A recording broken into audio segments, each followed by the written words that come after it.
Donc aujourd'hui, nous accueillons le professeur Nelson Langton, que vous connaissez tous très bien maintenant, sur le thème de pourquoi sommes-nous tous mortels?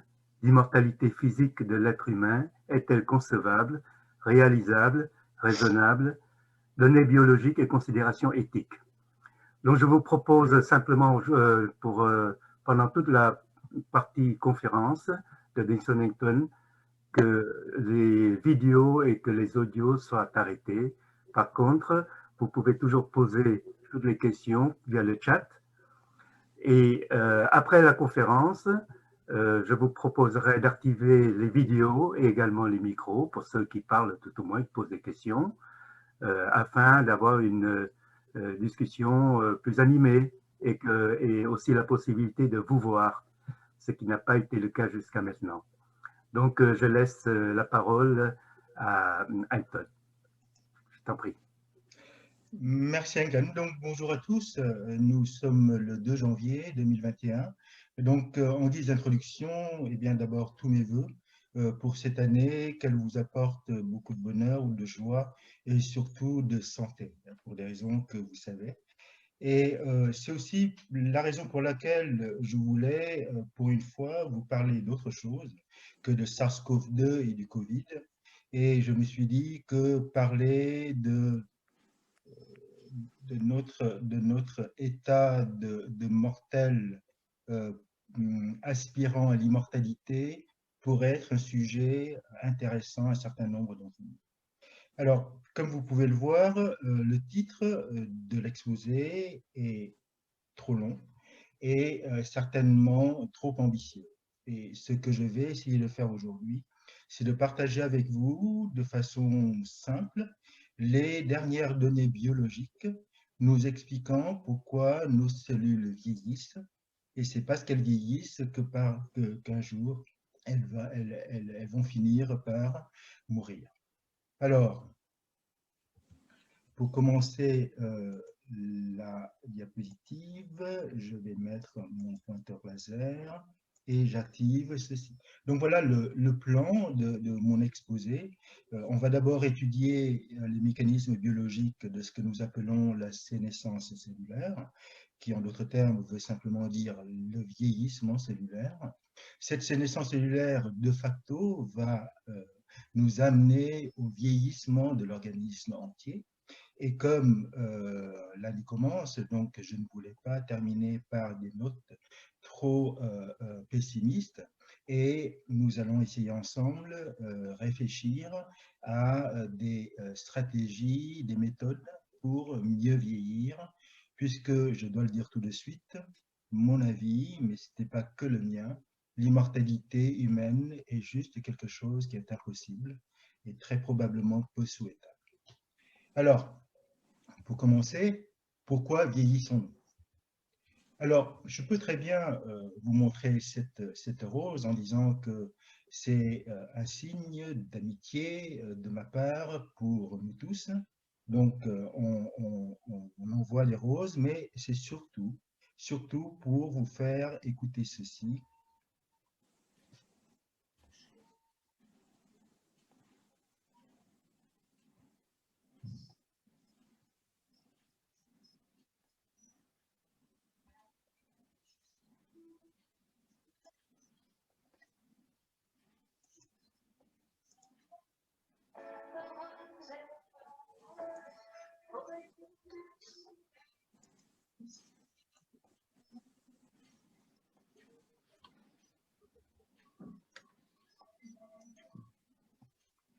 Alors, voilà, donc vous l'avez reconnu, Françoise, et en fait, beaucoup d'entre nous avions aimé ces chansons.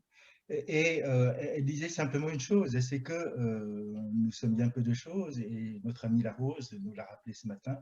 Et en fait, le vieillissement est un phénomène universel. Ça, c'est quelque chose qui est incontestable.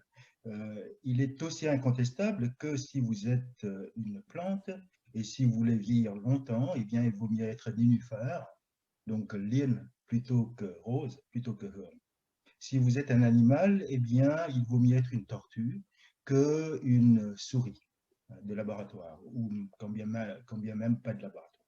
Donc, en fait, la question posée, c'est que, sachant que le vieillissement est un phénomène universel, qu'est-ce qui fait que certaines espèces, animales ou bien végétales, vivent plus longtemps que d'autres?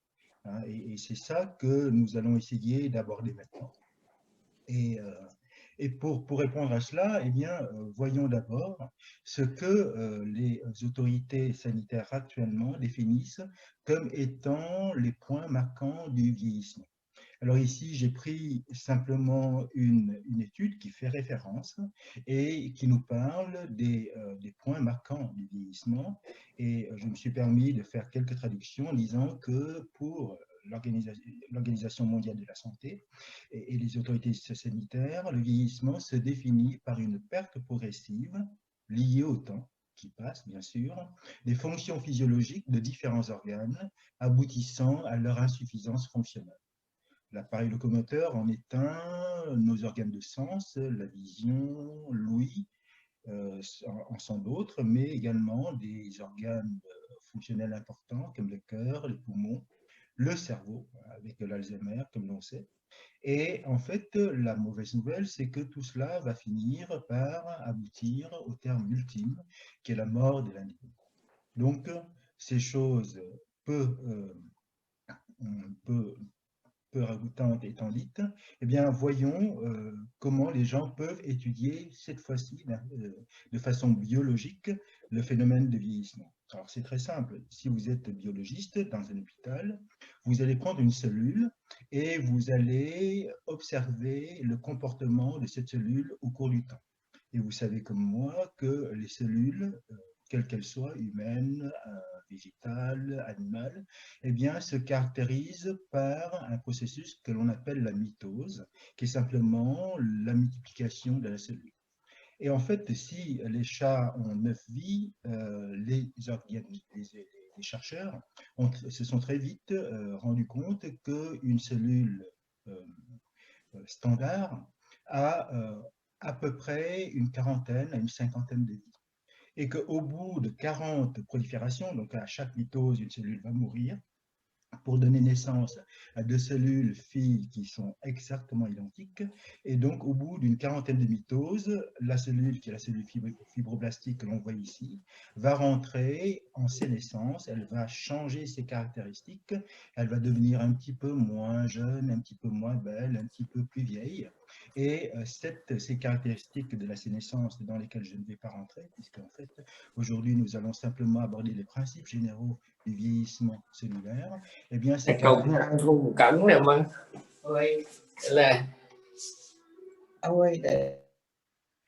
les caractéristiques de la sénescence, eh bien, nous n'allons pas en aborder simplement pour dire que voilà, la cellule est rentrée en sénescence, elle est devenue vieille, alors que hier encore, elle était jeune. Alors, retenons simplement cela, une quarantaine de mitoses, et puis ensuite, la cellule meurt. Quel que soit le type de cellule, il y a une différence néanmoins, et ça je peux en parler en connaissance de cause, puisque pour ceux qui me connaissent, eh bien, vous savez que je fais partie de ces personnes privilégiées qui n'ont pas besoin d'aller chez le coiffeur ni d'avoir un peigne. Et en d'autres termes, les cheveux qui étaient sur ma tête avaient subi les 40 mitoses de façon accélérée, ce qui fait qu'à l'âge de 30 ans, eh bien, elles sont toutes parties, comme cette rose-là de Françoise Hardy.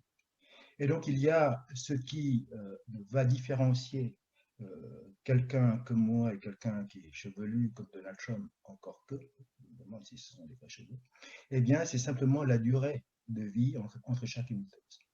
Et donc, la durée de vie d'un individu va aussi dépendre de la durée de chacune des vies des cellules qui nous composent. Peut-être que certaines personnes ont une durée de vie plus importante que d'autres. Peut-être que d'autres personnes ont une durée de vie entre chaque vie de cellules accélérée pour les raisons que l'on reverra un petit peu plus tard. Mais en tout cas, en même temps que cette observation qui est très simple, vue maintenant, mais qui est fondamentale, les chercheurs avaient observé une deuxième chose. C'est qu'à côté des cellules fibroblastiques, alors Les fibroblastes, pour les personnes qui ne travaillent pas dans le domaine de la santé et de la biologie, ce sont des cellules qui sont très faciles à cultiver. Elles poussent comme le chien-dent, comme ces herbes folles dans le jardin. En revanche, il y a d'autres types de cellules qui sont beaucoup plus compliquées à cultiver au laboratoire. Et, et parmi ces cellules-là, il y a ce que nous appelons les cellules germinales. Les cellules germinales se caractérisent aussi par un autre effet, c'est que, en fait, dans notre corps, il y a deux populations cellulaires. Il y a les cellules standards, qu'on appelle les cellules somatiques, dont fait partie le fibroblast, et puis il y a les cellules qui vont nous permettre de nous reproduire, les spermatozoïdes, les ovules, les cellules qui vont permettre de prolonger la lignée, et ce sont ces cellules germinales. Alors, ce qu'ils ont vu, c'est que ces cellules germinales ont une durée de vie non pas infinie, mais nettement supérieure à celle des fibroblastes, et que ces cellules germinales sont capables de se multiplier un nombre de fois infiniment plus grand que par rapport aux fibroblastes. Et ensuite, ils ont observé que cette capacité de pouvoir se multiplier en un nombre beaucoup plus important, elle est simplement et uniquement due à l'existence d'une structure, d'une protéine, on peut appeler ça comme ça, que l'on appelle la télomérase. Donc pour l'instant, retenez que la télomérase permet de prolonger la durée de vie en augmentant le nombre de vies, en augmentant le nombre de multiplications, de mitoses des cellules germinales, alors que l'absence de télomérase dans les cellules fibroblastiques explique une durée de vie relativement raccourcie. Et c'est pour cela aussi, hein, de façon anecdotique, qu'on voit de temps en temps des personnes, et notamment des personnes de sexe masculin relativement aisées, qui ont des enfants à l'âge de 70 ans, 75 ans. Voilà. Donc je pense à des hauts couturiers, des personnes de ce monde. Donc télomérase, c'est ça qui fait la différence. Alors qu'est-ce qu'est la télomérase? Alors, avant de voir ce qu'est la télomérase, et là je prie toutes les personnes dont la formation ou le métier est dans le domaine de la santé et de la biologie, pour ces quelques petites introductions très simples pour vous. Mais comme je voulais que cet exposé soit un exposé généraliste, eh bien j'ai fait comme si l'audience est composée de personnes pour qui les notions biologiques ne sont pas forcément, ne font pas forcément partie du pain quotidien. Alors, si je dois décrire une cellule à un enfant de 6 ans, je dirais ceci. Très simplement, c'est une structure vivante qui est caractérisée par une membrane qui l'isole du monde extérieur et qui est surtout composée d'un noyau dans lequel se trouve une substance fondamentale que tout le monde connaît, qui est l'ADN. L'ADN pour l'acide désoxyribonucléique et que tout le monde sait comme étant le substratum de notre génome, lequel génome peut encore être mal compris par des personnes qui ne sont pas familières avec la notion, eh bien, je dirais que c'est un petit peu comme le plan d'une maison, le plan de la cellule. Nous allons construire une maison et en fonction du plan, on va, dans un cas, construire un pavillon, dans l'autre cas, un appartement, dans un troisième cas, un studio. Le génome, c'est le plan et c'est le plan qui détermine la forme de la structure de la cellule. L'ARN, l'acide ribonucléique, dont on a beaucoup parlé avec le SARS-CoV-2, le Covid, puisque c'est un virus ARN, c'est une forme d'ADN simplifié, puisque l'ADN a deux brins, l'ARN en a qu'un. Et si vous voulez, je dirais que l'ARN, c'est la copie de l'ADN, et non pas de l'AMD. Ça prouve que la diapositive a été faite hier soir, et donc j'ai pas eu le temps de vérifier. Donc c'est le plan simplifié, en quelque sorte. Et c'est surtout l'intermédiaire entre l'ADN et les protéines, qui sont vraiment les composantes de la cellule. Alors là encore, parmi les protéines, il y a deux types de protéines. Il y a ce qu'on appelle des protéines structurales, celles qui constituent la structure de la cellule, qui donnent à certaines cellules une structure cuboïdale, comme un cube, à d'autres cellules une structure plutôt sphérique, d'autres structures de cellules comme une structure plutôt pavimenteuse, comme un pavé. Donc ça, ce sont les protéines structurales qui déterminent la forme de la cellule. Mais à côté de la forme, il y a la fonction. Et donc, il y a des protéines fonctionnelles qui jouent un rôle important. Cela étant dit, je pense que, et c'est très simplifié, mais en fait, toutes les cellules, notamment, ont des protéines qui sont un peu structurales, beaucoup fonctionnelles, ou bien vice-versa, un peu fonctionnelles et beaucoup structurales. Et donc, elles sont un petit peu multifonctions, ces protéines, mais comme toujours, on a une fonction dédiée qui est préférentielle par rapport à l'autre. Voilà concernant les notions fondamentales de la cellule, puisque nous avons parlé beaucoup de cellules et de vieillissement cellulaire. Alors maintenant, si on regarde la cellule telle que je l'avais décrit précédemment. Alors, la question posée, c'est que pour détruire une maison, pour détruire une cellule, eh bien, il y a plusieurs façons. On peut faire une destruction purement de la structure de la cellule. Mais si vous détruisez la structure, mais si l'architecte, c'est-à-dire le plan architectural est toujours conservé, on peut toujours reconstruire la cellule.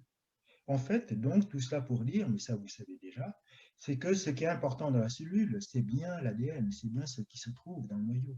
Si l'ADN est lésé, eh bien, de facto, tout ce qui va être construit à partir de ce plan, qui est le plan génomique, qui est l'ADN, va s'en trouver modifié.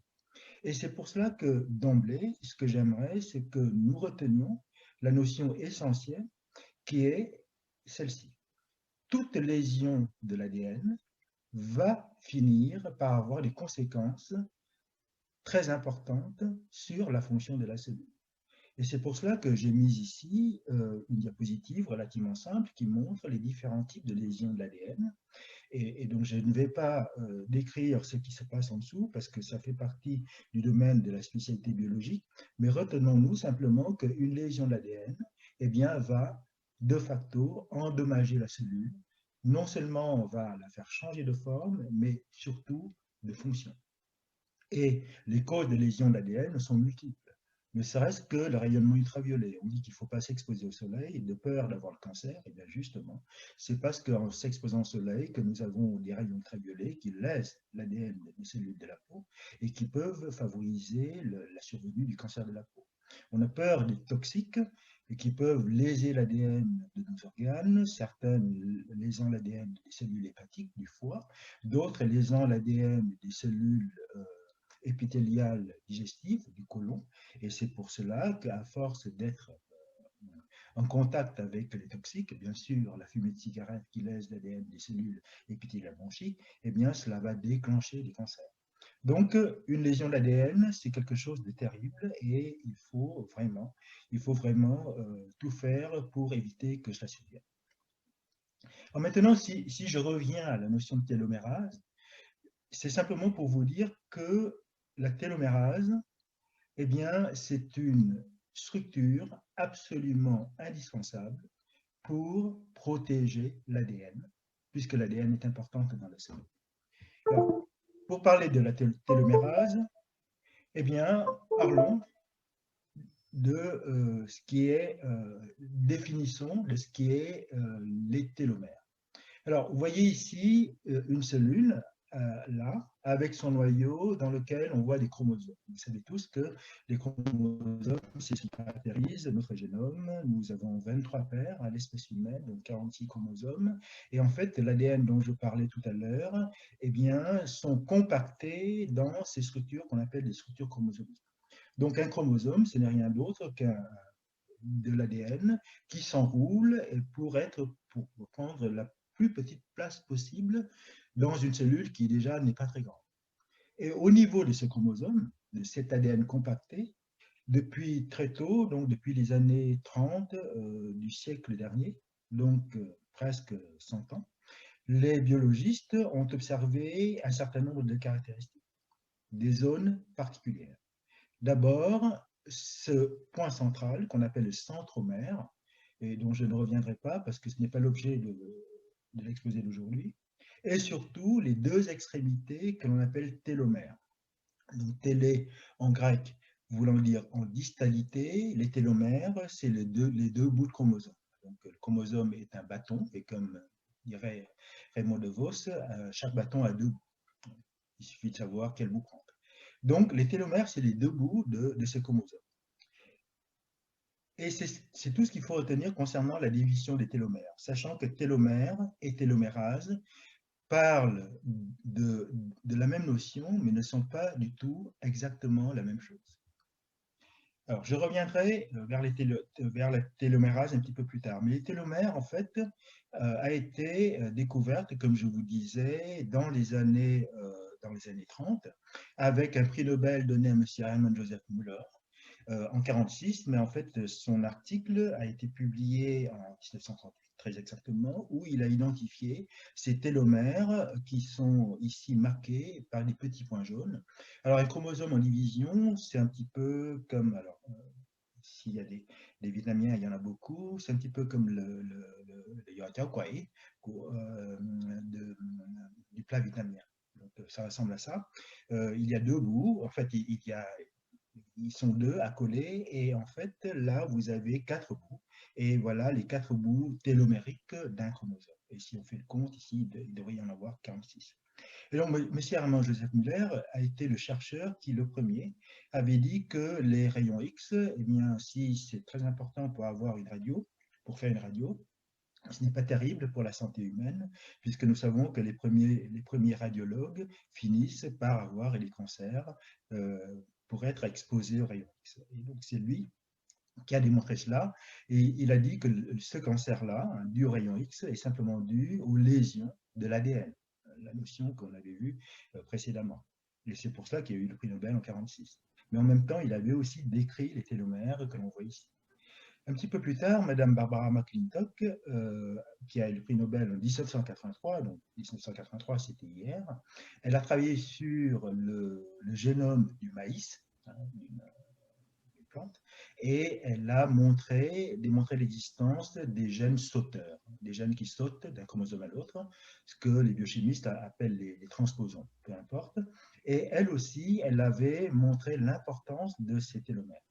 Pourquoi ces télomères sont-ils importants? Parce qu'en fait, lors de la division cellulaire, eh bien, imaginez ces chromosomes, ils sont tellement proches les uns des autres que très souvent, s'il n'y avait pas de télomères, ils vont se coller les uns aux autres. Un petit peu comme ces bonbons qu'il ne faudrait pas donner aux enfants et qui, lorsqu'ils sont trop mouillés, eh bien, se collent les uns aux autres. Et ça empêche le chromosome de se séparer, et donc ça va entraîner des anomalies chromosomiques aboutissant à des malformations chez le fœtus, voire même à des morts prématurées fœtales. Donc, il ne faut pas que les chromosomes se collent les uns aux autres, il faut bien qu'ils puissent se détacher les uns des autres. Et Mme Barbara McClintock avait mis en évidence cela. Mais il faut dire que... Antoine, s'il te plaît, est-ce que tu peux parler un peu plus fort? Nos auditeurs t'entendent mal. D'accord, donc j'approche.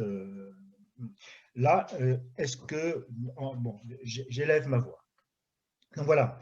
Donc, il faut dire que ce qui a été décrit par M. Muller et Mme McClintock sur les télomères a été fait avant la découverte de l'ADN.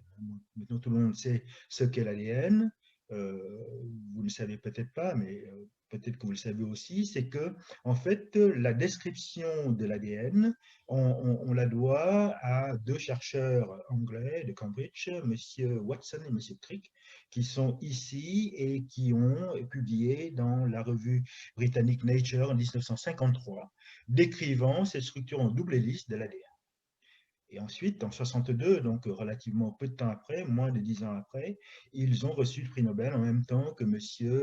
Wilkins, sachant que dans l'affaire, il y a une victime qui est Mme Rosalind Franklin, qui, de l'avis de tous les spécialistes, aurait mérité aussi compte tenu de ce qu'elle a fait, d'avoir le prix Nobel. Mais le comité Nobel a des règles qui parfois sont incompréhensibles, c'est que le nombre de Nobelisés ne doit jamais dépasser 3. Donc s'il y en a 4 qui ont fait à peu près la même chose, eh bien je ne sais pas comment ils font, mais il y en a un des 4 qui sera malheureusement une victime et ne sera pas reconnu pour ses travaux. Donc voilà, donc l'ADN a été découvert en 53, les télomères ont été découverts en 38, ce qui veut dire que les télomères ont été découvertes bien avant la connaissance de la structure de l'ADN, ça c'est une chose remarquable. Et ensuite, M. Watson avait identifié une chose, qu'il avait appelé le problème de la duplication terminale, and replication problem.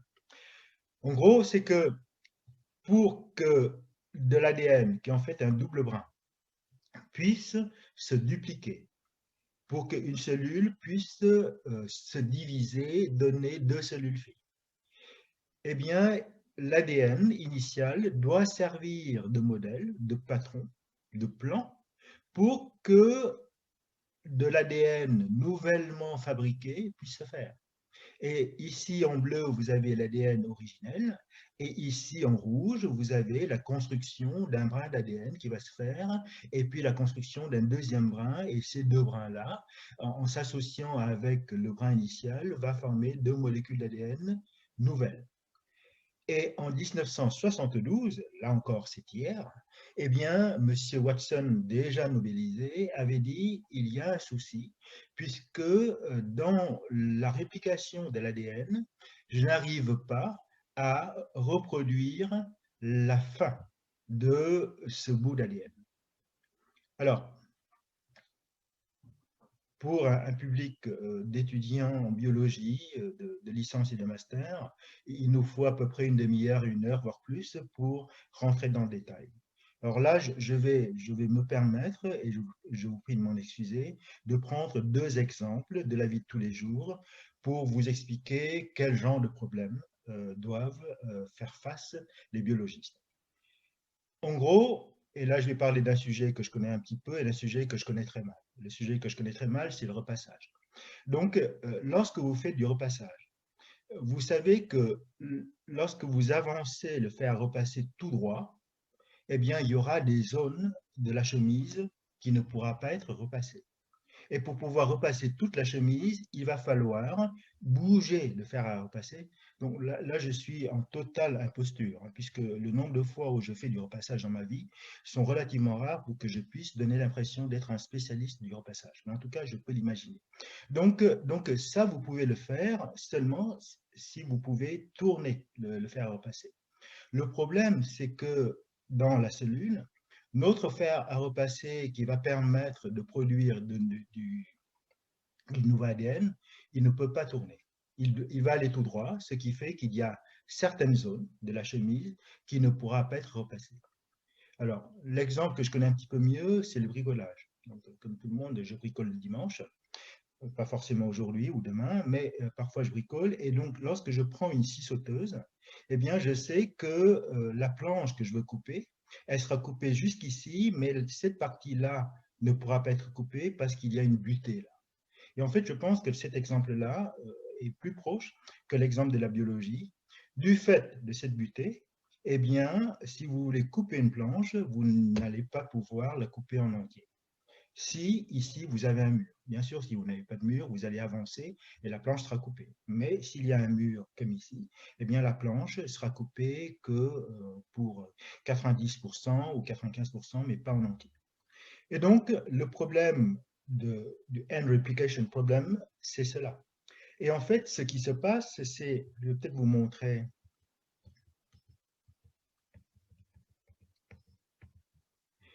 Ce qui se passe, c'est que ici nous avons des enzymes qui ressemble un petit peu au fer à repasser, ou bien qui ressemble un petit peu à la scie sauteuse, et qui va buter alors qu'on est presque à la fin du processus de recopiage.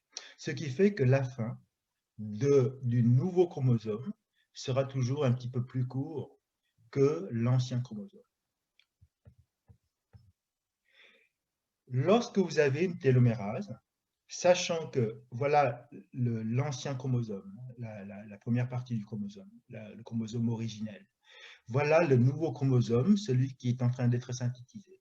Sachant qu'il y a un problème de butage, ce qui fait qu'on ne peut pas copier la dernière partie, le nouveau chromosome, le nouvel ADN va s'arrêter là, eh bien, la télomérase va venir à la rescousse. Donc, c'est comme un petit fer à repasser qui pourra aller dans les petits coins et qui va permettre de synthétiser le bout de chromosome restant.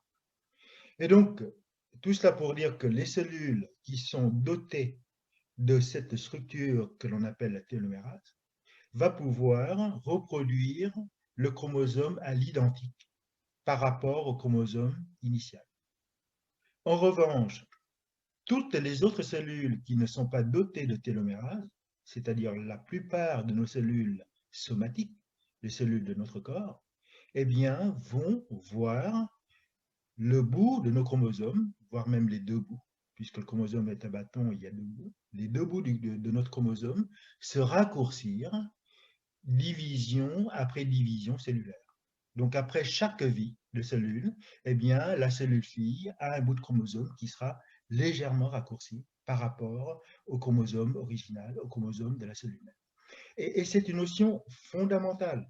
Et finalement, c'est dire que les chercheurs, qui sont tous des esprits brillants, dans lesquels il y a au moins 5 prix Nobel, ont découvert l'existence des télomères, mais qu'il va falloir attendre d'autres chercheurs qui vont arriver dans les années 90 et ensuite récompensés par le prix Nobel en 2009 pour identifier l'importance fondamentale de la télomérase d'une part et du raccourcissement des chromosomes comme étant l'un des mécanismes fondateurs du vieillissement cellulaire. Donc pour l'instant, retenons que vous voyez ici, vous avez à droite une télomérase, et ici vous avez des divisions cellulaires, en principe il y en a 40 comme cela, et là, après chaque division, le chromosome garde sa taille intacte. Ici, sans télomérase, là vous voyez le chromosome se raccourcit après la première division, se raccourcit davantage après la deuxième division, et ainsi de suite. Et les journalistes qui sont toujours merveilleux dans leur imagination, eh bien, dès l'année 1999, il y a un numéro spécial de la revue Recherche que tout le monde connaît, et qui se posait la question pour savoir si on peut vivre jusqu'à 120 ans, et qui ont titré l'article consacré à la télomérase en disant que le temps ronge les extrémités de nos chromosomes. Je trouve ça beau, donc à chaque fois que je fais ce topo, eh bien, je remets ce titre parce que je le trouve très évocateur. Et en effet, lorsque on fait une étude publiée dans le New England Journal of Medicine, et pour ceux et celles qui ont écouté le topo sur la vaccination, vous savez que c'est vraiment le journal de référence dans le monde de la recherche médicale. Eh bien, ces chercheurs qui doivent être, oui, Yamaguchi, il n'y a pas plus japonais que ça. Donc, des chercheurs japonais ont montré que la taille, la longueur des chromosomes diminue avec l'avancée en âge. Et donc, lorsque maintenant vous pouvez très bien rencontrer quelqu'un en disant ne montrez pas votre carte d'identité, montrez-moi, donnez-moi la taille de votre chromosome, et comme ça je dirai quel âge vous avez. En gros, on peut dire ça comme ça. Alors, je reprends donc. On connaît maintenant ce que sont les télomères, on sait maintenant ce que fait la télomérase. La télomérase permet de reconstruire le petit bout de télomère initial que les processus classiques n'arrivent pas à faire, et donc la télomérase permet de conserver la taille des chromosomes. Et cela, cette connaissance-là, on la doit à ces 3 chercheurs qui ont été récompensés par le prix Nobel en 2009. Alors, vous regardez, ces 3 chercheurs-là ont à peu près nos âges, hein, donc même plus jeunes que certains d'entre nous. Le fait remarquable, c'est qu'ils ont été récompensés il y a 11 ans. Donc, à l'époque, ils étaient encore plus jeunes que maintenant. Ils ont montré le rôle des télomérases et de la protection des télomères par les télomérases, et ceci va permettre eh bien, d'éviter le vieillissement cellulaire.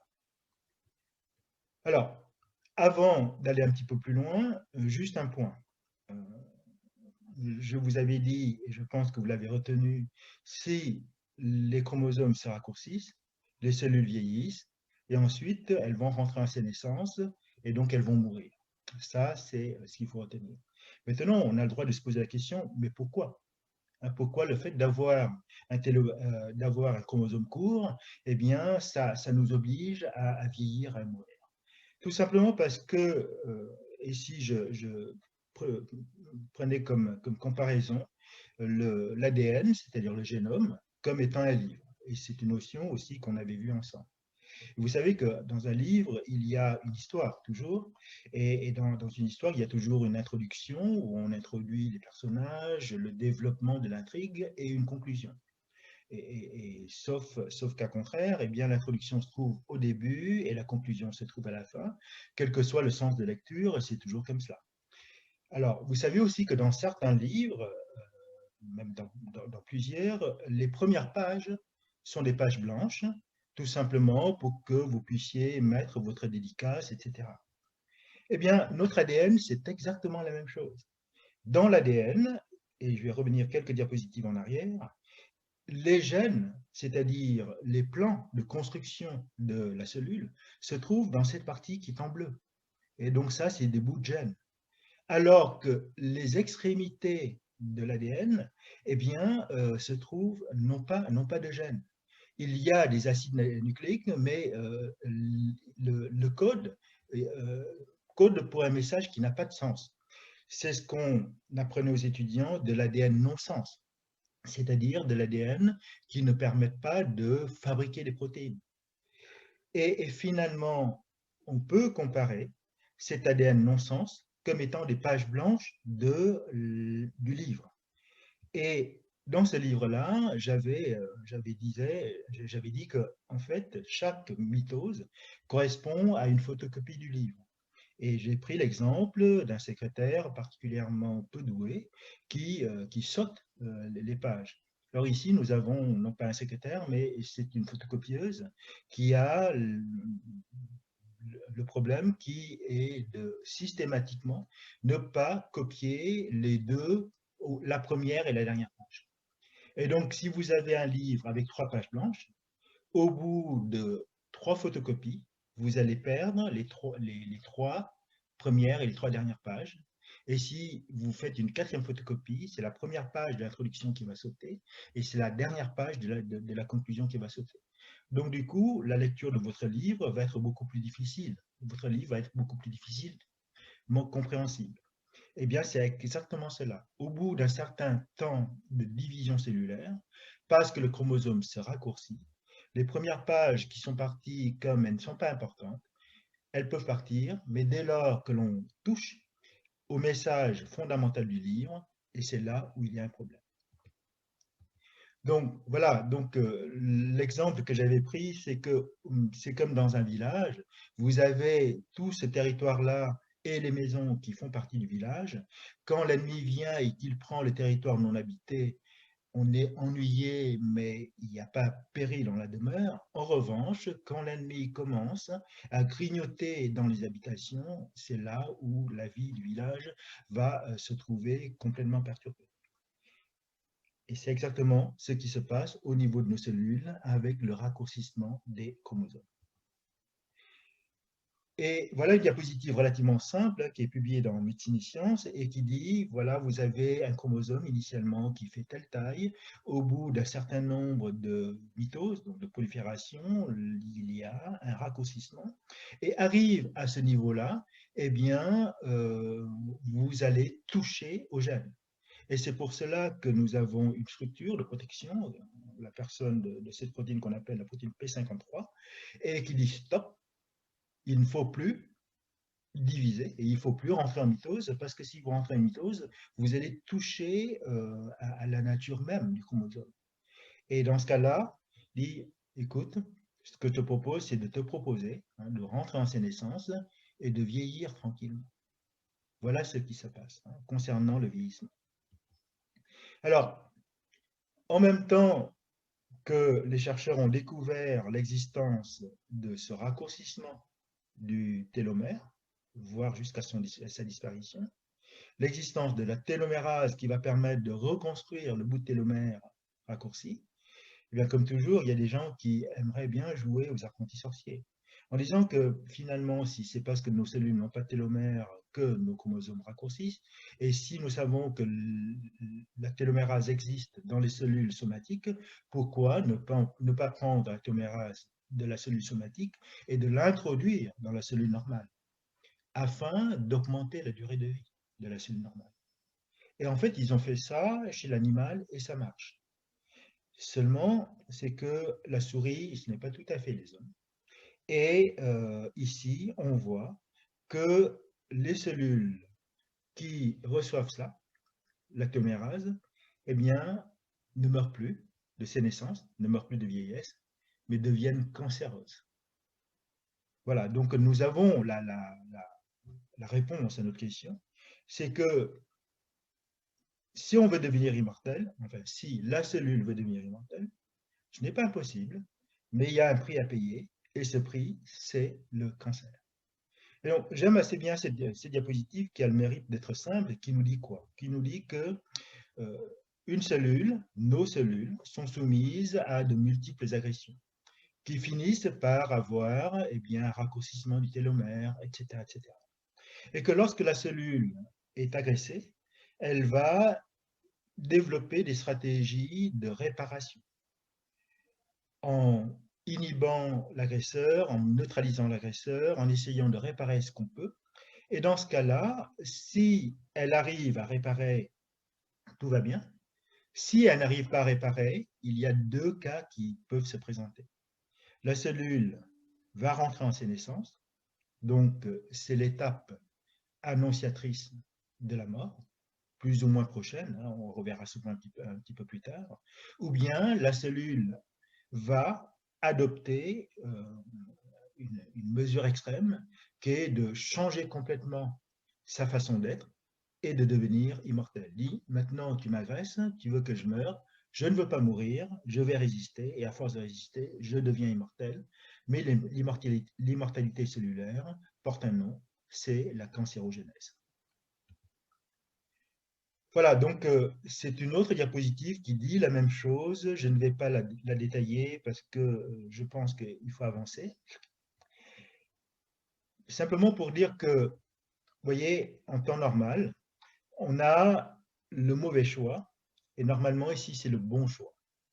Mais en matière de vieillissement cellulaire, eh bien, sachant que le mauvais choix, c'est le choix pour une cellule de devenir immortelle, donc une cellule cancéreuse, donc on ne va pas la prendre.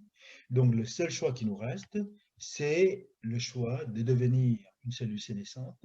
Et donc là, ce n'est plus tellement un bon choix, mais c'est un choix bof, qui veut dire acceptable, qui n'est pas forcément très enthousiasmant, mais qui reste acceptable, il vaut mieux cela, plutôt que de devenir une cellule cancéreuse. Là, je pense que nous sommes tous d'accord. Alors, une fois que j'ai dit cela, il faut quand même trouver des moyens pour rester optimiste, parce qu'on ne va pas simplement accepter le fait que nos cellules vieillissent. Forcément, c'est quelque chose d'inévitable. Mais est-ce qu'il y a quand même quelque chose à faire dans toute cette série de nouvelles qui ne sont pas forcément très bonnes? Alors, juste avant de quitter la cellule cancéreuse, donc elle est comme ceci, on la voit, et la cellule cancéreuse, en fait, c'est une cellule qui a gagné des fonctions, devenir Superman, mais cette fois-ci, non pas super-héros, mais super méchant. Elle est énergivore, elle nécessite beaucoup d'énergie, et c'est parce qu'elle est énergivore qu'elle prend l'énergie de toutes les cellules saines qui restent et qu'elles vont finir par épuiser notre organisme. Et c'est pour ça qu'on appelle ces cellules des cellules malignes, une malignité destructrice. La cellule sénescente qu'on voit ici, elle est déjà presque invisible, toute petite, toute fragile. Eh bien, cette cellule sénescente, elle commence à perdre ses fonctions habituelles. Il y a une altération métabolique, elle mange moins bien, elle dort moins bien, et c'est ce qu'on appelle la sénilité cellulaire. Alors, jusque-là, il y a je vous avais raconté l'histoire de la vieillesse des cellules. Et vous connaissez certainement cette blague. qui dit qu'il y a trois vieilles personnes dans un institut de vieillesse, et il y a un journaliste qui passe, qui interroge les trois personnes et qui dit: mais comment faites-vous pour vivre aussi longtemps? La première dit: mais parce qu'en fait, j'ai une vie très sage, je me couche très tôt chaque soir, très peu d'alcool, et puis je mange des choses saines. La deuxième personne dit à peu près la même chose. Et la troisième personne, qui est la plus vieille, qui semble la plus vieille, elle dit: ben non, moi je fais tout le contraire de mes deux camarades. Je mange n'importe quoi, j'abuse de l'alcool, je dors peu, sans compter la vie sociale et sexuelle, etc., etc. Et donc le journaliste, très très très très surpris, demande: mais comment faites-vous pour vivre aussi vieux? Et là la personne dit: non, finalement je n'ai que 26 ans. Et donc voilà, donc c'est une personne qui en fait a une vieillesse accélérée et qui devient plus vieux avant son âge. Tout ça pour faire l'introduction à cette deuxième partie de mon exposé, qui sera une partie très courte, qu'on appelle la progéria. La progéria, c'est l'ensemble des maladies qui accélèrent le vieillissement, que l'on peut considérer comme un vieillissement physiologique, c'est-à-dire celui qui, au bout de 50, 60, 70 années, va transformer l'aspect physique et fonctionnel d'une personne jeune. Chez les personnes qui malheureusement sont atteintes de progéria, telles que la maladie Hutchinson-Gilford, il y a comme si c'était un film en accéléré. Et en peu d'années, une jeune fille va se retrouver avoir l'aspect d'une vieille personne. Et ces quelques années-là peuvent être très courtes, en 2 ou 3 ans. Voilà, donc ça c'est un exemple de progéria. Un autre exemple que je montre ici, qu'on appelle le syndrome de Werner. Alors on ne va pas trop s'attarder sur les photos, mais c'est simplement pour dire que ce sont des maladies rares, heureusement. Ce sont des maladies génétiques. Donc il y a à la base un défaut des gènes. Et heureusement, ce sont des maladies récessives, donc relativement. Donc pour qu'elles s'expriment, il faut que les deux gènes, les deux chromosomes, les deux gènes soient mutés. Et elles se caractérisent par tous les signes et les symptômes que l'on trouve chez les personnes âgées. Donc l'ostéoporose, la cataracte, les maladies athérosclérotiques et les maladies coronariennes, et puis le cancer. Le cancer aussi est une des caractéristiques malheureusement du grand âge. Donc voilà, ce sont des personnes qui, à 20 ans, ont cet aspect-là et qui ont les maladies des personnes âgées. Et, euh, et on va essayer de comprendre pourquoi. En fait, la maladie précédente, ça s'appelle le syndrome de Werner. Et ce syndrome de Werner est dû simplement à une mutation du gène qui code pour la protéine qu'on appelle la protéine WRN. Peu importe de quoi elle est constituée, mais c'est simplement pour dire que c'est une protéine qui, normalement, va permettre à une mitose de bien se faire, puisque c'est ce qu'on appelle une hélicase. Alors, qu'est-ce que c'est qu'une hélicase? Une hélicase, c'est simplement une protéine qui va ouvrir la double hélice, pour que cette double hélice puisse servir de patron pour la synthèse d'une nouvelle molécule d'ADN. Et donc, c'est comme lorsque vous faites un repassage, donc il faut bien étendre la chemise pour pouvoir repasser. Si vous ne le faites pas, eh bien le repassage se fera mal. Et donc, l'hélicase, c'est ça, c'est la protéine qui va permettre d'étendre le linge que l'on va repasser. En l'absence d'hélicase, eh bien l'ADN ne va pas s'ouvrir et la duplication va mal se faire. Et c'est ainsi que l'on va accumuler dans nos cellules des défauts moléculaires, et ces défauts moléculaires sont en quelque sorte des déchets cellulaires. Défauts moléculaires, des molécules défectueuses, et ces molécules défectueuses, si elles ne sont pas éliminées, elles vont constituer des déchets pour la cellule. Et ces maladies, telles que les maladies de la progéria, le syndrome de Werner ou bien le syndrome de Hutchinson, euh, sont appelées sous un groupe de vocables que je ne trouve pas beau du tout, qu'on appelle les réparatoses, des maladies qui ne permettent pas aux cellules de se réparer. Et c'est surtout la notion de la capacité de réparation cellulaire que j'aimerais aborder maintenant. Parce que, voyez-vous, ici, c'est une courbe qui est relativement simple à comprendre.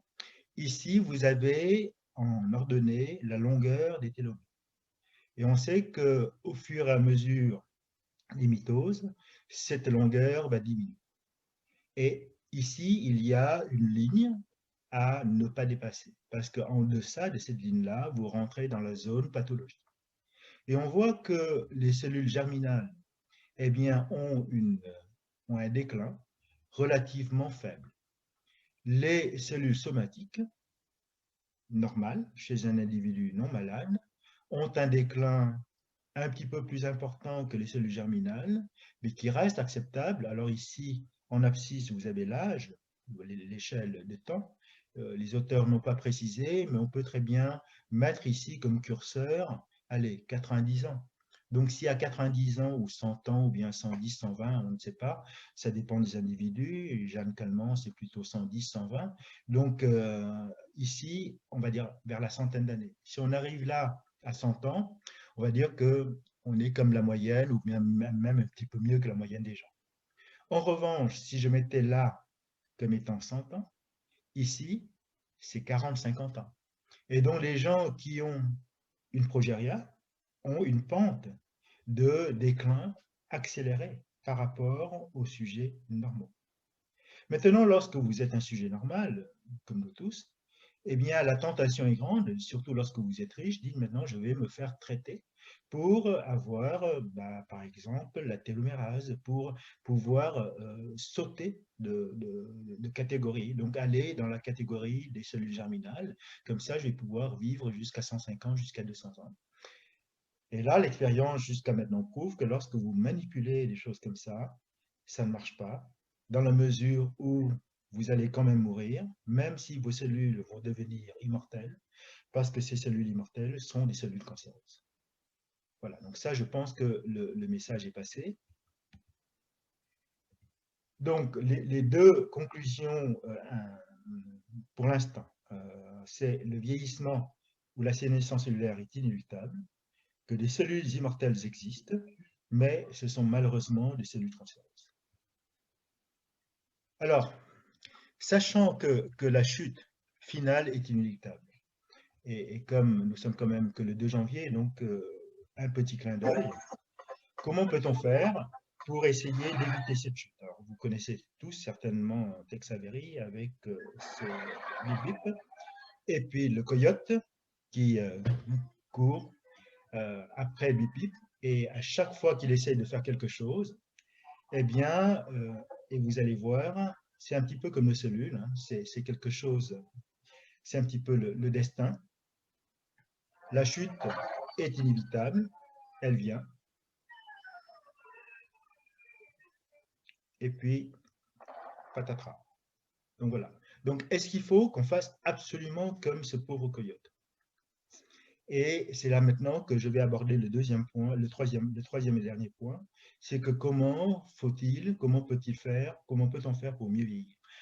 J'ai oublié de dire qu'au début, j'avais mis ceci, hein, donc la photo de Humberto Pengzu, un personnage mythique qui, semble-t-il, avait vécu jusqu'à 800 ans, mais je pense que les Chinois à l'époque avaient un problème de calendrier et qu'ils confondaient les mois avec les années. Voilà. Donc maintenant, sachant qu'on va vivre probablement autour de 90 ans, 100 ans, ou peut-être un petit peu plus, si on est sage, eh bien, pour le temps qui reste, comment peut-on faire pour optimiser les choses? Donc, on peut, comme toujours ce coyote, hein, donc, pour essayer de ne pas tomber, on va trouver un certain nombre de stratégies et je vais vous en donner une.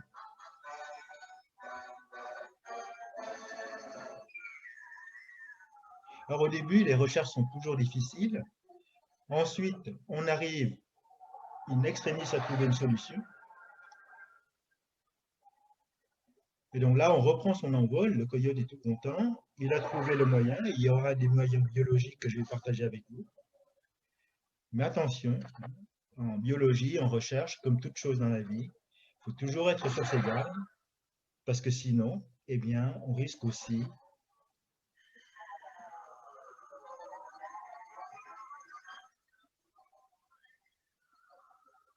d'échouer. Donc voilà, donc maintenant je vais vous parler d'une deuxième découverte, et qui va nous aider à, en quelque sorte, ralentir le vieillissement, sachant que le vieillissement est inéluctable. Et lorsque je parle de ralentir le vieillissement, j'aimerais que nous ayons tous une considération de, de relativité. En fait, on ne connaît pas véritablement la vitesse normale de vieillissement de chaque individu. Et que dans notre façon d'être, quelle que soit la différence entre nos patrimoines génétiques, il y a toujours moyen d'accélérer le vieillissement, donc d'aggraver les choses, ou bien de ralentir le vieillissement, donc d'améliorer les choses. Mais là encore, le ralentissement est une affaire individuelle en fonction de nos gènes et en fonction de notre mode de vie. Et donc, l'un des moyens, ce n'est pas le seul, mais aujourd'hui on ne va parler que de celui-là, eh bien, s'appelle l'autophagie. Alors, cette autophagie, contrairement à ce qu'on peut penser, ce n'est pas quelqu'un qui est en train de manger son auto, mais c'est un phénomène qui va permettre de ranger un petit peu les choses. Et sur cette diapositive que je vais vous montrer, en fait, c'est une cellule. Et la partie droite de la cellule est bien connue pour nous tous, ce qu'on appelle la phagocytose. Et on utilise cette stratégie pour lutter contre les virus, par exemple, contre SARS-CoV-2, contre les bactéries, contre les polluants atmosphériques. Chaque fois que nous sommes en présence d'une substance qui risque d'être délétère pour nos cellules, nous allons enclencher nos moyens de défense, et ces moyens de défense passent par des cellules spécialisées qu'on appelle des phagocytes, des cellules capables de manger d'autres cellules plus petites, et ces phagocytes utilisent un mécanisme qu'on appelle la phagocytose. Voilà le mécanisme de la phagocytose qui a été découvert dans les années 70 et récompensé en 1974. L'autophagie, c'est comme la phagocytose, mais cette fois-ci, ça s'applique aux constituants même de la cellule.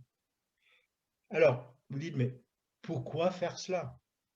Pourquoi manger nos propres constituants?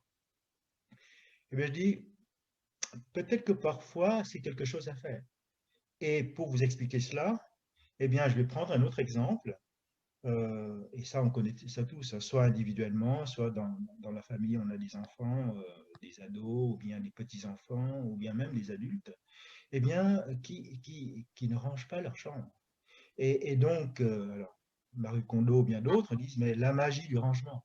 Et en fait, lorsque vous rangez, vous allez faire deux choses. La première, c'est que vous allez identifier les vêtements, les objets qui sont encore utilisables. Et ceux-là, vous allez les garder. Ceux qui ne sont plus utilisables, eh bien, vous allez les jeter. Donc, ranger, c'est ça.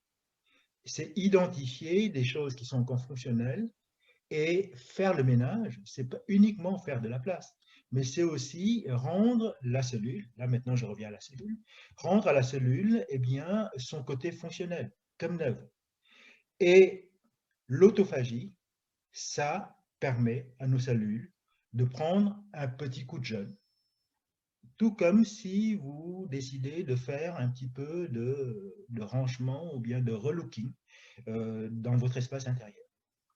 Et cela, cette notion qui est très simple à comprendre, elle a été mise en pratique par ce monsieur, monsieur Yoshinori Otsumi, un jeune monsieur né en 1945, donc pas tellement plus âgé que moi et certainement contemporain de certains d'entre vous, et qui a été récompensé il n'y a pas longtemps, en 2016. En fait, monsieur Osumi avait repris les notions qui ont été mises en avant par ces trois chercheurs que sont les professeurs Christian Leduc, Albert Claude et Georges Palade, qui sont des chercheurs franco-belges, récompensés par le prix Nobel, et qui ont découvert les lysosomes et puis le processus de macrophagie. Maintenant, il a appliqué à l'autophagie et surtout, il avait appliqué le principe que j'avais dit tout à l'heure, c'est-à-dire que non seulement vous allez pouvoir, en rangeant les constituants de la cellule, séparer ceux qui ne fonctionnent plus et ensuite les détruire, rendre la cellule plus propre et plus fonctionnelle.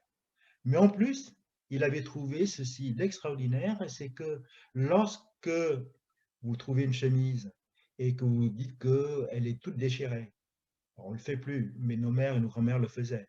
Qu'est-ce qu'elles faisaient? Eh bien, elles découpaient les boutons, elles conservaient les boutons, elles faisaient du recyclage avec les boutons. Eh bien, l'autophagie fait exactement la même chose. La cellule va détruire les choses dont elle n'a plus besoin et va conserver les choses qui peuvent encore être utilisées pour faire d'autres chemises, pour faire d'autres choses. Donc, c'est véritablement un phénomène de développement durable cellulaire. Et ça, on le doit à ce monsieur, monsieur Osumi, dont les travaux ont été publiés dans les années 90, 93, et un petit peu plus de 10 ans plus tard, eh bien, ça a été reconnu et récompensé par ce prix Nobel. Alors maintenant, une fois que l'on a dit ça, et je ne vais pas développer davantage, c'est simplement pour attiser votre curiosité sur ce phénomène qu'est l'autophagie. Je dois terminer mon topo en disant que, très bien, sachant que l'autophagie permet de rajeunir la cellule, ou bien d'éviter à la cellule de vieillir trop vite, parce que dans les cellules, des sujets qui ont une progéria, une réparatose, comme on dit. Au début, j'avais fait exprès d'utiliser le terme de déchets cellulaires.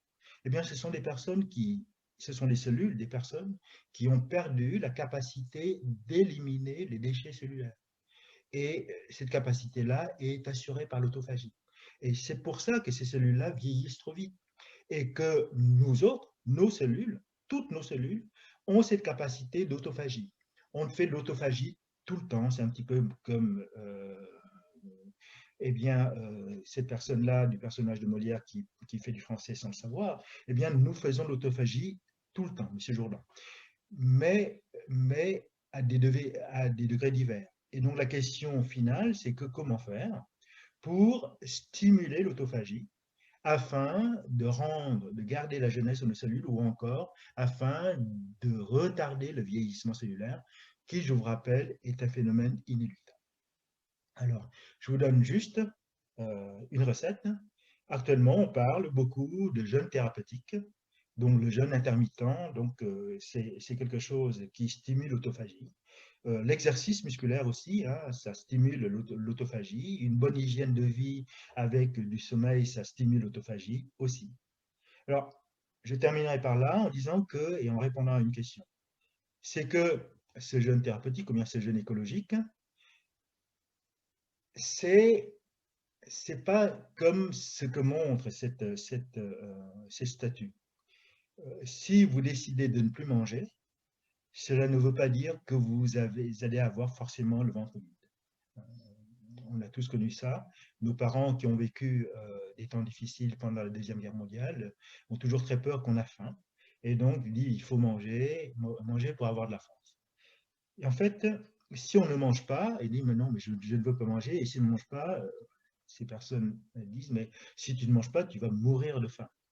Et en fait, ce que je veux maintenant vous démontrer de façon très simple, c'est que si on ne mange pas, on ne va pas mourir de faim. Pourquoi? Tout simplement parce que et on a tous connu ça, si vous partez en vacances, vous arrivez dans un nouvel endroit, Airbnb ou une maison que vous louez. La première chose que vous faites, c'est de faire des courses au supermarché local pour remplir le frigidaire. Alors, je ne sais pas comment c'est chez vous, mais chez moi, mon épouse, 2 ou 3 jours avant de partir, elle dit, les enfants, aujourd'hui, c'est la plage tous les jours, on n'ira plus faire les courses.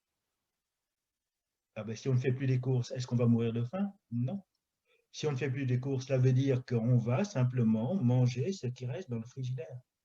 Pour que le jour venu, lorsqu'on partira, eh bien, le frigidaire sera relativement vide et on ne va pas gaspiller les choses. Et donc, si vous jeûnez de temps en temps, eh bien, vous n'allez pas mourir de faim si vous avez des réserves. Et du coup, vous allez mettre vos cellules en mode alarme en disant attention, à partir d'aujourd'hui, il n'y a plus d'approvisionnement, il n'y a plus de paquets Amazon qui arrivent, il va falloir faire avec ce qu'on a. Et donc, on va regarder ce qu'on a dans le frigidaire, dans la cuisine, on va ranger et on va manger ce qui reste. Et en faisant cela, on range la cuisine et on range la maison. L'autophagie, c'est exactement cela, et c'est pour cela que l'autophagie est stimulée par des jeûnes intermittents. Certainement, il ne faut pas faire un jeûne trop sévère, et vous pouvez faire ce jeûne intermittent, d'autant plus que vous avez des réserves. Si vous avez peu de réserves, et si vous avez une maladie, ça, il faut le faire avec le conseil d'un médecin. Donc voilà, donc à retenir, cette courbe, qui est une courbe qui doit être considérée comme une courbe normale, ça, c'est réservé aux cellules somatiques. Ceci est réservé aux ou bien, et c'est pour les cellules des personnes qui ont cette maladie terrible qui est la progérie. Alors, aujourd'hui, nous avons vu deux mécanismes seulement des caractéristiques du vieillissement. Sachez que c'est un domaine de recherche qui est en pleine expansion et on a identifié d'autres mécanismes. Il y a des mécanismes que je n'ai pas du tout évoqués, notamment concernant le dysfonctionnement de la mitochondrie, les modifications épigénétiques, l'épuisement des cellules souches. Tout cela est bien connu, il y a toute une science qui se développe et en fait je vous montre cette diapositive simplement pour dire que c'est quelque chose qui maintenant pour laquelle on commence à avoir une vue relativement globale. Et terminer avec des choses un petit peu plus folles, est-ce qu'on peut remonter le temps? Est-ce qu'on peut redevenir plus jeune? Alors, il y a des stratégies et je vous les montre juste, mais on ne va pas en développer parce qu'en fait, d'une part parce que je ne travaille pas directement sur ces sujets et d'autre part parce que le temps nous manque. Mais il y a une notion telle que le réajustement métabolique, il faut mieux manger, il faut apporter ce qu'il faut de métabolisme aux cellules. Il y a la stratégie concernant à éliminer les cellules sénescentes. C'est une stratégie complexe parce qu'il ne faut pas se tromper de cellules. Si vous éliminez les cellules saines au lieu des cellules sénescentes, ça ne va pas bien. Et il faut voir comment mieux faire pour éviter les modifications épigénétiques. Alors, il y a des études qui ont été faites aussi. Et ces études-là portent pour l'instant sur des modèles animaux. Il n'y a pas d'études faites chez l'homme. Et je pense qu'il faut encore attendre du temps, voire même beaucoup de temps, pour voir des études chez l'homme, sinon que par des études épidémiologiques avec les conseils d'hygiène et diététique. Alors, pour terminer, et c'est probablement l'une des rares considérations philosophiques que je me permets d'avoir au cours de cet exposé. Donc, nous connaissons le cours de la vie avec ses différentes étapes. Ce qui est important, à mon très humble avis, c'est d'être à chaque fois à l'équilibre, en fonction de son état de forme et surtout de son âge. Lorsque vous êtes un jeune enfant, il faut d'abord être en équilibre et marcher. Lorsque vous êtes un adolescent, vous pouvez vous courir, vous sauter, mais il ne faut pas perdre l'équilibre. Lorsque vous êtes un adulte, pareillement. Et quand bien même, lorsque nous arrivons, et certains d'entre nous sommes déjà à cette étape-là, il faut toujours garder l'équilibre, quel que soit votre état de forme. Alors, jeune, on est comme ceci. Plus âgé, on est comme cela. Et surtout, lorsqu'on est malade aussi, on est comme ça. Mais être comme ça, c'est mieux que être comme ceci. Donc, la notion d'équilibre, en fonction de ce que l'on a, au moment T, est quelque chose de très important. Et le rôle des médecins que nous sommes, ou bien que je suis, c'est justement d'aider à la personne de trouver son équilibre qui lui est propre. Et enfin, je ne sais pas si vous savez qui c'est, moi je ne le savais pas, avant de faire un petit peu de bibliographie, en fait, M. Jonathan Swift, c'est celui qui a écrit Les Voyages de Gulliver. Alors, en plus de ça, il avait dit ceci que je trouve très beau, c'est que tous les êtres humains aimeraient vivre longtemps, mais personne ne veut vieillir. Et là, je fais appel à mon copain, et c'est bien là le problème. Donc, malgré cela, et malgré son grand âge, il a encore de la force, Et c'est ce qui me reste à vous souhaiter, que la force soit avec nous.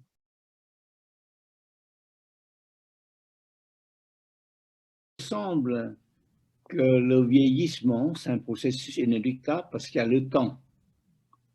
Si le temps ne s'écoule pas, bon, on est toujours au même endroit. C'est-à-dire, les cellules restent pareilles. Dans la théorie maintenant, je passe dans la théorie de la relativité d'Einstein. On sait que le temps change. L'espace dans lequel on vit, ce n'est plus un espace à 3 dimensions, un espace à 4 dimensions avec le temps. Alors, si on sait que si on est dans un vaisseau qui a une vitesse très grande par rapport au repère qu'on est, du coup, le temps se raccourcit. Enfin, pardon, le temps s'allonge. Donc, du coup, je pose la question, est-ce que les cellules, dans ce cas-là, vont dépendre du temps, puisque le temps s'allonge. Du coup, si jamais tu fais un tour de la planète en 1 seconde, est-ce que tu peux revenir avec une cellule qui aurait vieilli d'1 seconde, alors que les gens sur Terre auraient vieilli de je ne sais pas combien de jours?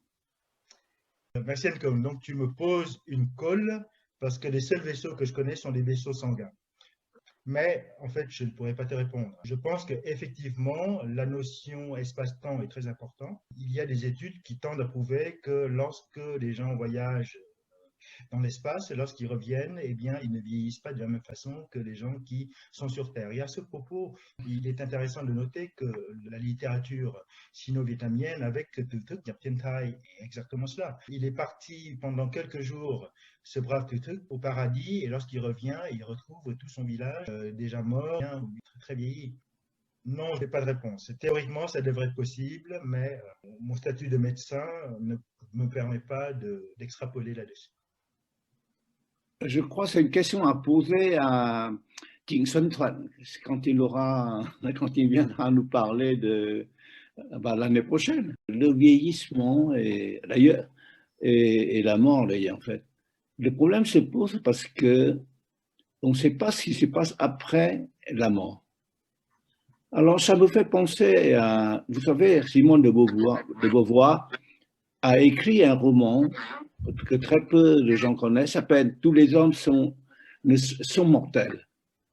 Dans ce cas, il y a une histoire d'un homme qui dans sa jeunesse, a bu une liqueur qui le rend immortel. Et en même temps, il y a une souris qui est tombée là-dedans. Elle est aussi immortelle. Et ça a été vraiment une horreur pour cette personne. Parce que la personne est toujours jeune, mais autour de lui, en fait c'était un homme, tout le monde mourait. À la fin, il voulait mourir, mais il ne pouvait pas. Je pense que l'immortalité n'est pas souhaitable, mais ça c'est un point de vue personnel, parce qu'on va s'ennuyer. On n'a qu'une vie, essayons de la vivre du mieux possible, et puis ensuite il faut laisser la place aux autres. On est en quelque sorte immortel d'un point de vue purement biologique, puisque nous transmettons notre gène à notre descendance. Et il y a une notion aussi très intéressante que je n'ai pas eu le temps de développer. Alors, c'est une notion qui reste controversée, mais qui dit simplement qu'une fois qu'une espèce a rempli sa fonction de reproduction, elle peut se permettre de vieillir. Et dans le domaine animal, c'est ce qu'on voit.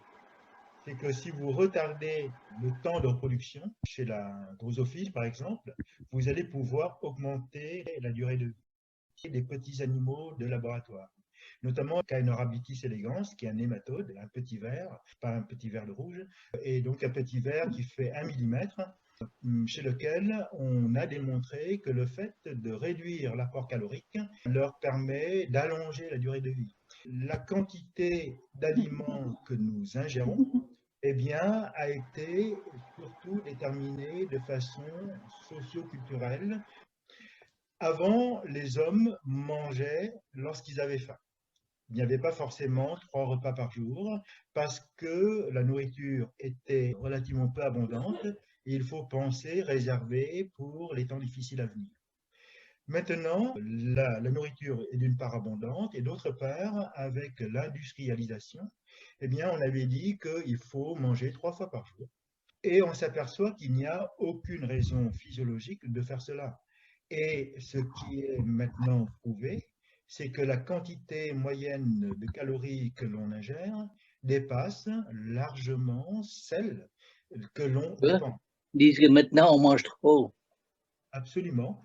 Et c'est pour cela qu'on prend du poids avec de l'âge. Ce que je disais tout à l'heure, c'est que parmi les raisons pour lesquelles les maladies viennent avec l'âge, et ça vous le savez, le diabète de type 2, etc., c'est que non seulement on garde une alimentation qui est relativement excessive par rapport à nos propres besoins, mais avec l'âge, on bouge moins, donc on dépense moins.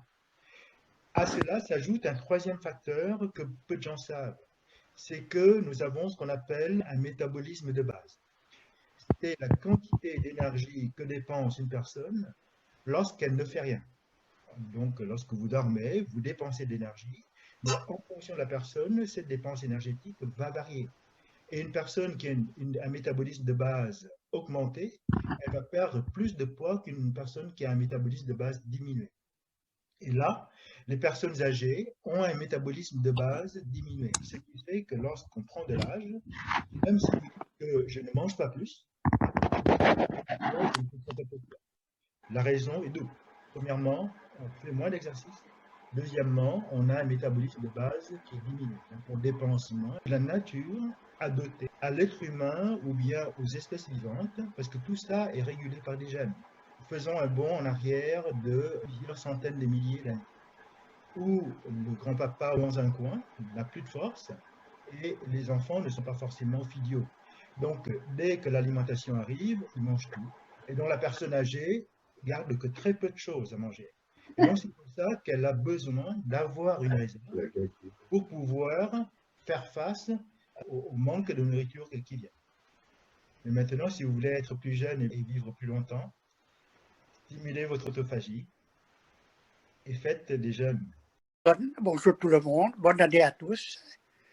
Ma question, toutes les méthodes d'exercice physique, de réflexion, de méditation mentale visent à conserver les énergies vitales.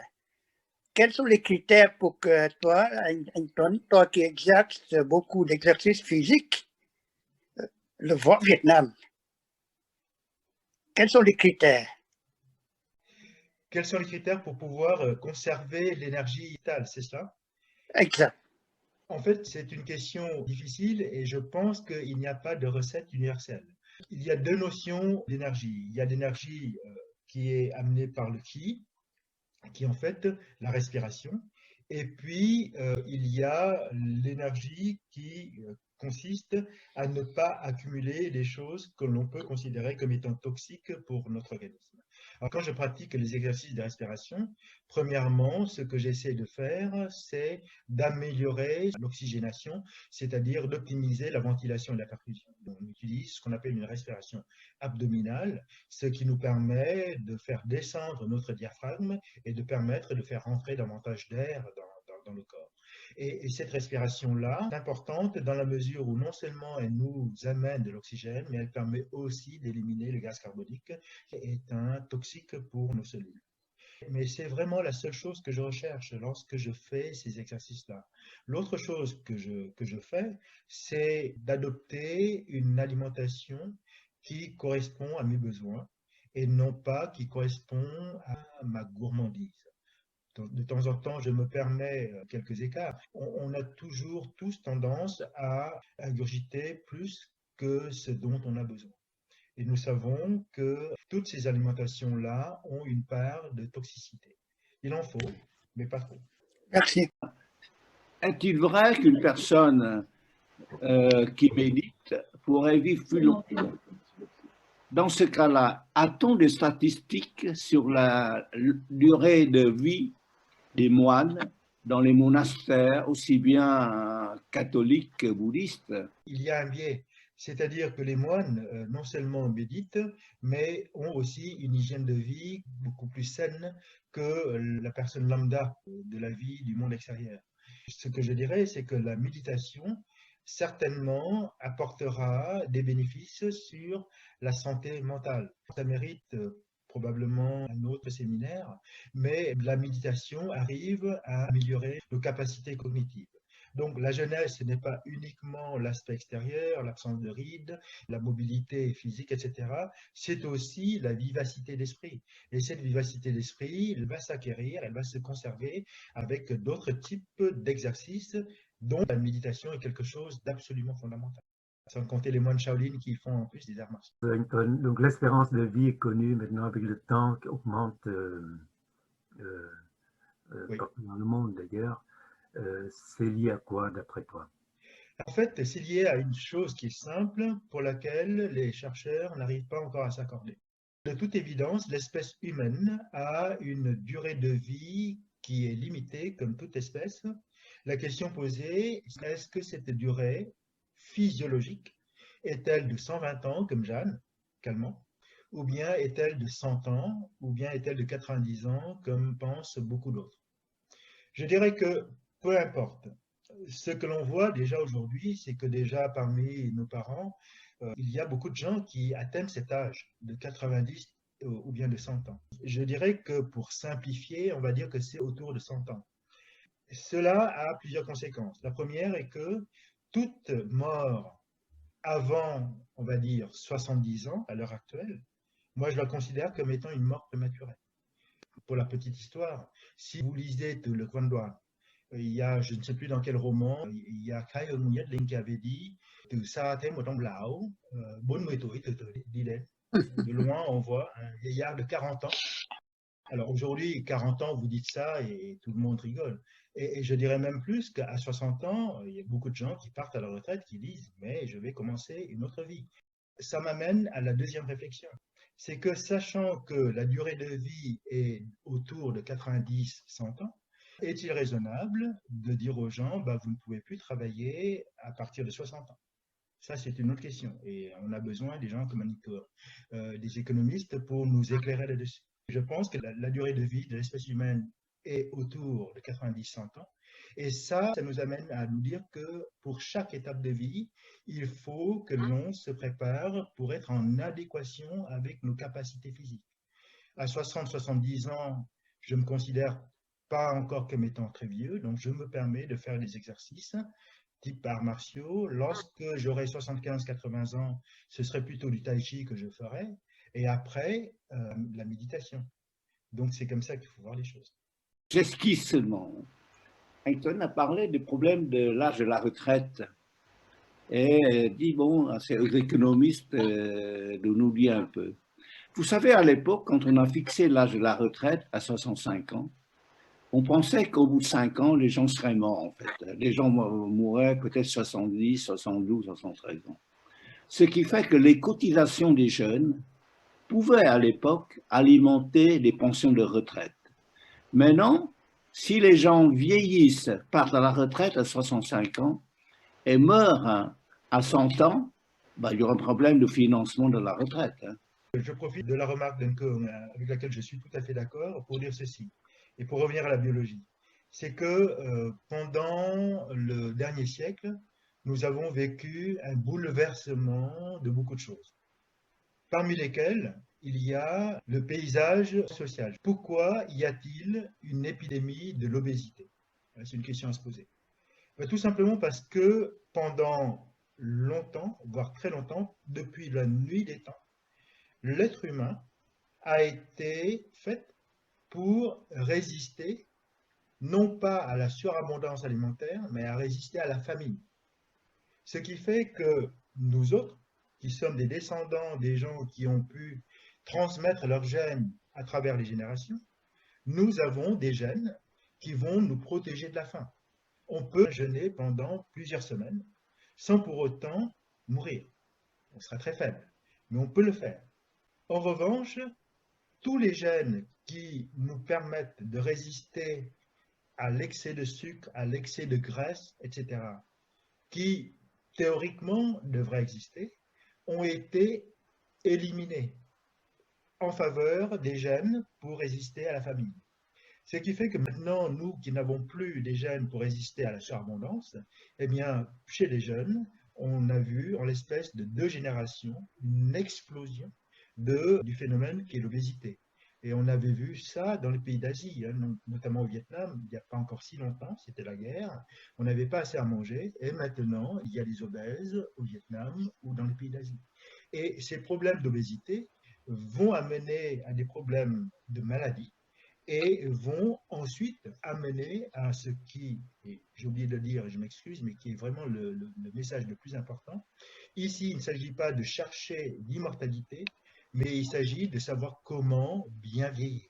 Nous vieillissons tous, mais il faut que cette vieillesse-là se passe dans l'amour, dans le voyage, dans la lecture, etc., plutôt qu'au fond d'un lit, dans un EHPAD ou dans un hôpital. Et ça, c'est vraiment le challenge des prochaines années. Là-dessus, je, je vais revenir en fait finalement au Covid. Vous savez, j'ai fait un petit calcul et bon, si jamais on laisse, on s'en fiche, on ne s'occupe pas du Covid, on laisse les personnes au-dessus de 70 ans, atteintes du Covid, on les laisse mourir. Mais c'est tout bénef, hein, parce que ça veut dire quoi? Les jeunes, ils peuvent vivre leur vie sans souci. Les gens qui meurent, on ne leur paye plus la pension. On ne leur paye plus les frais de médecine. Et j'avais fait un petit calcul, par an, ça donne 2 points à 3 points de croissance au PIB français.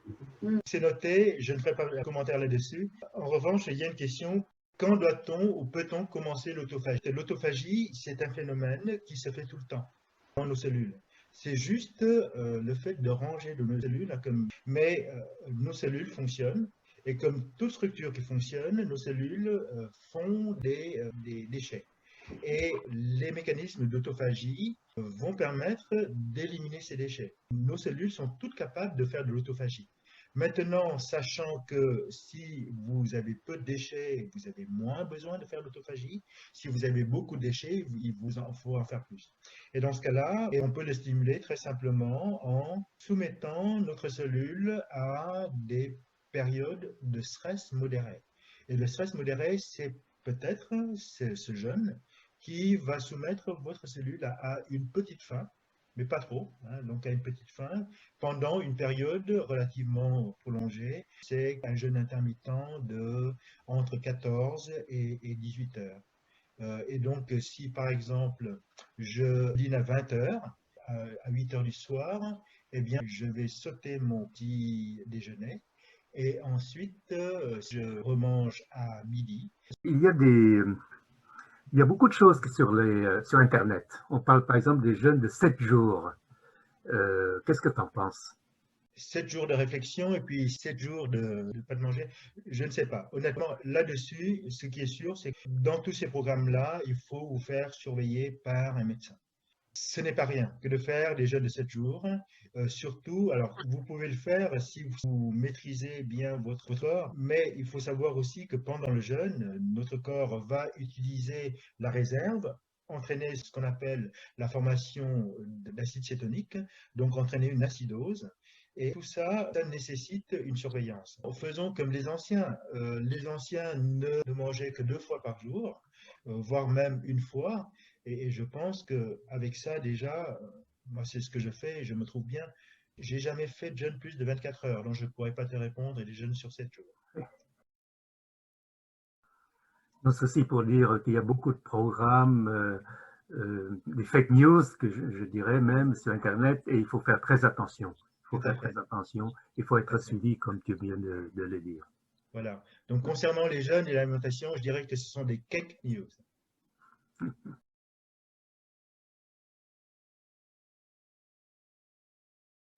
En tout cas, c'est un sujet très large, n'est-ce pas? Vous pourrez toujours poser ces questions-là à notre ami Edinson Hinton, qui pourra soit vous répondre, soit nous communiquer, et nous aurons certainement aussi des informations à vous proposer. Je pense que s'il n'y a pas d'autres questions, on pourrait peut-être avancer avant de clore la séance, simplement pour vous donner quelques informations. nous avions prévu le 16 janvier prochain une conférence, un colloque, ce n'est plus un webinaire, un colloque qui est intitulé Covid-19 de la crise sanitaire à la crise économique à l'échelle planétaire, avec Dinson Hinton et Levan Kung comme conférenciers. Nous avons discuté ensemble et nous pensons que c'est encore une période où il faut cumuler beaucoup d'informations avant de pouvoir activer donc, ce colloque-là. Donc nous avons en remplacement pour le 16 janvier deux invités. Cette fois-ci, nous allons parler plutôt d'art. Nous avons nos invités qui sont Stéphane Lick, qui est un réalisateur, metteur en scène, scénariste français, et également une deuxième invitée qui est Marine Bachelot-Mien, qui est metteuse en scène et fondatrice de la compagnie Lumière d'Août, une compagnie de théâtre et un collectif d'auteurs aînés. Donc, on passe d'un thème et d'un cycle sur le Covid-19 maintenant à des thèmes plus artistiques. Et ceci, je pense que c'est une très bonne chose aussi pour démarrer l'année. Donc, sur ce, vous recevrez bien sûr l'information très prochainement. Et évidemment, pour la session d'aujourd'hui, ce sera filmé. Vous aurez cette information qui sera sur le YouTube du MCFV. Et donc, au nom du MCFV, je remercie encore notre ami Dinson Hinton pour avoir si bien animé ce cycle sur le Covid-19 et en particulier pour cette dernière séance d'aujourd'hui. Merci à vous, merci à Hinton et encore une fois, bonne année, bonne santé et au plaisir de vous retrouver très bientôt sur les séminaires du MCFV.